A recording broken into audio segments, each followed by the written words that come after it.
Okay mga kamads, mga kaibigan, welcome back to another content. And for this video, pag-uusapan na uli natin si Bugoy na Koy Koy. At saka yung si Miss CJ Hero na galing sa Peanut Gallery Media Network. For those of you na hindi alam kung ano ang Peanut Gallery Network, much like our channel, marami silang range of topics from politics to trending topics. At saka ito nga, yung mga controversial figures sa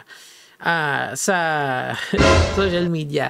Now, ang sabi niyang ganun kay Bugoy na Koy Koy, si Bugoy na Koy Koy daw ay Temu Andrew Tate. Pero ako, ako naman, ganito kasi yan siguro mamaya na panoorin muna natin. So, just for you to get full context. Okay, let's go. Let's go. Hindi responsibility ng lalaki na maging loyal sa inyo. Wow! Responsibility mo yun. Pero hindi namin yun. Responsibility talaga. Well, it depends if you're in a relationship na, and kunyari, ang setup nyo is, normal heterosexual relationship na merong obligation. Di ba naalala nyo yung Sternberg's love triangle? Teka lang, hindi ko magamit yung ballpen ko. Anyway, yung Sternberg's love triangle, may commitment, may intimacy, at saka merong love, okay? Hindi, commitment, passion, tsaka intimacy, di ba? Yun yung tatlong meron dapat yun. So, isa doon is yung commitment, and loyalty falls under that paradigm, yung sa commitment level. So, kung hindi ka committed, you want the romance and the cuddling. So, alam mo yun, may mga ganun mga fubu, ganyan. But if you are in a serious relationship and you are truly in love, sabi ni Sternberg, etong tatlong factor na to dapat nag-e-exist yun. Anyway, that is the science behind it. Kung trip nyo, pakinggan na natin yung kanilang debates. Kaya namin is mag-provide sa inyo, protektahan kayo, gabayan kayo. Pero loyalty, wala yun sa listahan na yun. Primitive kasi yung way of thinking ni Bugoy. Kaya yun yung paradigm niya. It's actually how the wild does it. Like for example, yung mga primates na gorilla, 'di ba? Yung mga gorilla kasi ganun sila. They have many wives. Loyalty for them is dapat loyal ka dun sa alpha, pero the female they cannot sleep around. So, pero si male, yung primate na gorilla or yung alpha na gorilla, yung silverback, you have to be loyal sa kanya. But the silverback has to provide for the herd niya, 'di ba? So this is just a very primitive way of thinking, okay? I'm not saying that it's right, I'm just saying it's primitive, okay? Si ate naman. Why even be in a relationship if you cannot be loyal to your partner? Okay. Well, they are in a dysfunctional relationship. Yun yung psychological term doon, di ba? Kasi there is a functional relationship defined by kung gagamitin nyo yung Sternberg's love triangle concept, you can actually tell if something is dysfunctional or not. They are in a dysfunctional relationship, a polygamous relationship, which is frowned upon by our society, di ba? Usually relationships are defined, number one is by society, and number two is by psychology, di ba? So these are all things that you have to consider. I mean, I'm just being objective, Hindi ako makampi kahit kanino. Actually, gusto kong kumampi kay Manet kasi sasabihin niya. Pakinggan natin. He has 3 wives? Living in one house. Living in one house? Oh, 3 wives, what a life! Hey! Gagi, namimiss ko. Tatuloy natin. Oh. Yuck! Grabe naman sa yak-yak!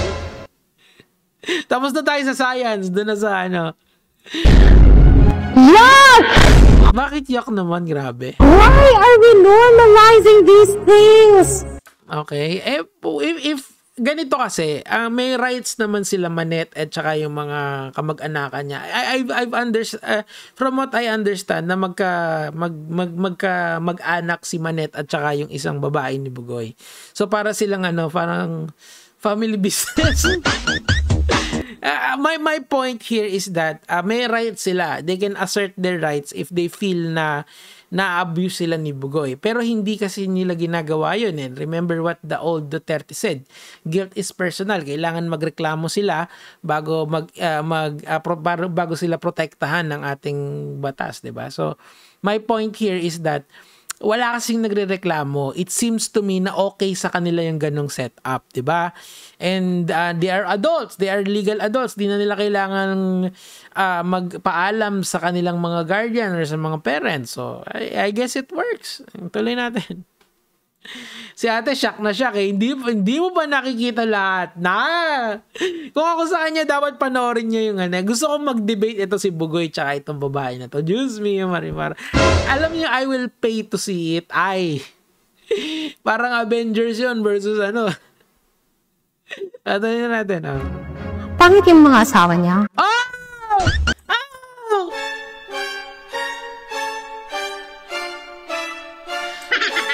Oh my God. Grabe naman. Ako, may maganda na mga asawa si Bugoy in fairness pero Manet, pasensya ka na, hindi kita kaya ipagtanggol dito. Using science. Si Manet is loyal kay Bugoy. Palakpakan si Manet. But you know, beauty is in the eyes of the beholder, sabi nilang ganon. We can use the golden ratio na tinatawag, or yung golden ratio kasi is based on the Fibonacci sequence, diba? Fuck this. Ang sumo! Tuloy. Pangit yung mga asawa niya, for sure. Oh, for sure! Actually, in my opinion lang naman, baka naman nagagandaan si Bugoy dun sa ganon. Grabe naman. I mean, she's a pretty girl para sa akin. Tong si Miss CJ Hero. She's pretty, okay, in my standards. But you know, some people would rate her not, di ba? Yung kay Bugoy, di ba? Baka maganda. Oh my God. It's so brutal. They're not high-value women. They're stupid. Well, I would agree with her. Okay? Hindi kasi what defines high value? Siguro yung norms ng isang society. I've read dun sa sa comment section yung kanina, nagbabasa ako kasi tawa ako ng tawa kanina, mukha akong tanga eh. Nabasa ko doon na bakit sa mga Muslim, 'di ba? Yung polygamous relationship is very common. Of course, hindi mo naman necessarily pwedeng i-apply yun kay Bugoy kasi that's just making an excuse para dun sa kanya. But we're talking about here in a different context. Polygamy is okay lang, 'di ba? In the Muslim society, 'di ba? So, would you say na yung mga babae na in a polygamous relationship with in the context of a Muslim society, are they also low value women? Kasi nga you purport na di ba? I don't think so di ba? So medyo may pagka-society. Malay mo ba, di ba? Baka sa baryo nila baka sa baryo nila nila Manet number 1 sila. It's so hard not to make fun of the situation, to be honest with you guys, kasi linagay naman ni Bugoy yung mga wives niya dito sa sitwasyon na to. Ito rin natin. They're insecure. No, si Manet insecure? I disagree. Sa lahat ng sinabi niya, eto ako pinaka nagdidisagree. Si Manet ay hindi insecure. Napaka-secure nun sa sarili niya at sa daddy Bugoy niya. Tuloy natin. Siguro mabaho din sila. Ay. Dahil dyan ate, yan yung medyo may pagka ad hominem. Siguro I would only accept yung high value women, pero yung amoy, parang mali naman yun. Personally ako, I get attacked doon sa mga ganung bagay. Pero you will find out soon kung ano magiging result. Tuloy natin. I'm sorry. Grabe naman. Anyway, meron pa siyang mas mahaba dito and medyo may time limit na tayo. Siguro, let's get yung kanyang main point. Ito yung gusto ko eh. The biggest turn. The person becomes how you turn into a different person given the different challenge. Like, believe in there's a what? Women willingly sleep with this guy? Well, he has the money and he has the status, 'di ba? Usually there was a study na I think narinig ko to kay Jordan Peterson na women are, yung looks factor is secondary na lang in today's society. They actually, women nowadays, I forgot sorry talaga mga lods, siguro tulungan nyo na lang ako. Yung status mo sa buhay ang also elevates yung chances mo to find a lover. So, I don't think looks matter in the greater context of things, diba? Of course, it does matter to some people, pero given the data na pinresent ni Jordan Peterson, I remember the talk pero nakalimutan ko yung mismong references niya. Yun yung pinakita niya, di ba? So, shout out kay Jordan Peterson. One of my idols yun pagdating sa ganitong mga klaseng video essays. Tuloy natin. Not worth it. Okay. If I were the girlfriend, sure, he will not hear from me ever again. Because if you look like this... Grabe naman. Sino ba yung sinabi? Kasi picture ni Bugoy tayo. You know, there's a reason humans are considered supreme over animals. Now, I believe in evolution. Well, evolution is a fact. Whether you believe it or not, it doesn't really matter kasi it's a fact. Totally. Some people just did not evolve enough to... No. Yung primitive brain kasi ni Bugoy yung gumagana. It's not that he did not evolve. He just uses a different standards in loving people. Ako kasi, kasi nasa society tayo na ngayon na fina-frown upan yung ganyan. And mas convenient, lalong-lalo na dun sa mga, halimbawa, some of you guys are not in a relationship yet, di ba? Mas maganda to be loyal with one person. It's more economically viable for you. And number 2 is, hindi ka, yung ating societal, yung pag-bring up sa'yo is, to teach you monogamy. And in the long run, okay din yun. Kasi nga, well, sasabihin naman niya. And I agree 100% doon. Tuloy natin. To be in the level of being a decent human being. I feel so sad.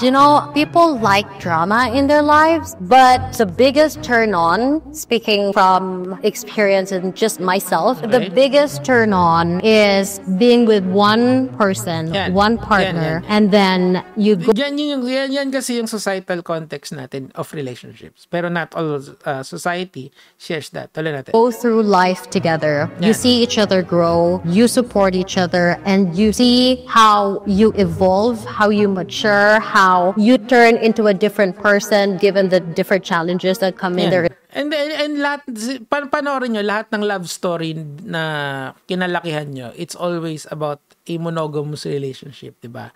Isang babae lang, or isang ano lang. Kasi nga, it's better to have one family na you take care.